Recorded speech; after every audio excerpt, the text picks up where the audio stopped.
আসসালামু আলাইকুম গাইস, আজকে আমি একটা নতুন ভিডিও নিয়ে এসেছি। এই ভিডিওতে আজকে আমরা রোদের চাপে ডিম পোস্ট করতে যাচ্ছি। সো আম্মু ডিম দিয়ে দিছে, বাট হইতেছে না, কেন জানি না। আম্মু অনেকক্ষণ আগেই এই তেল আর ইয়াটা রেখে দিছিল। সো দেখিতে থাকেন কি হয়। আমি এখানটা আম গাছ দেখাইতেছিলাম, অনেক কাছেই, হাত দিয়ে টানতে ছিঁড়া যাবে, এত কাছে ছিল আম গাছগুলা। দেখতেছি হইতেছে না ও ধৈর্য শক্তি সব যাইতেছে গা। তারপরে আমি ওইদিকে যাইতেছি, ওইদিকে অনেক বড় বড় আম, বাট দেখাই যায় না এখানে। তারপরে দেখতেছি এই দেখেন অনেক বড়, এটা কি আরও বড় ছিল, ওগুলা দুইটা ছিঁড়ছি। যাই হোক, আবার যাচ্ছি আমি ডিমের কাছে।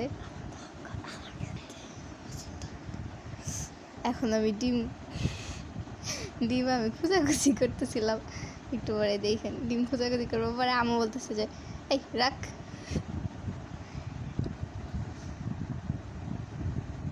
আমি ভাবতেছিলাম কি তেল উপরে দিলাম মনে হয় এগুলো হবে, বাট কিচ্ছু হয় নাই।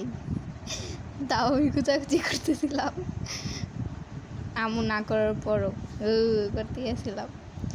তারপরে সব ধৈর্য শক্তি সব চলে গেল। আম্মু বললো যাই নিয়ে যাই। এখন আম্মু বলতেছে যে এত গরম তাও ডিম হইতেছে না, আমি ধরতেই পারতেছি না। আম্মু বলতেছে পরে উন্না নিয়ে ধরছে। তারপর যাইতেছি, নামতেছি, দেখি কি লিচু গাছ, বাহ লিচু ধরছে অনেক। তাও এটা আমাদের গাছ না, এটা হচ্ছে আমাদের পাশের বাসার দাদুর গাছ।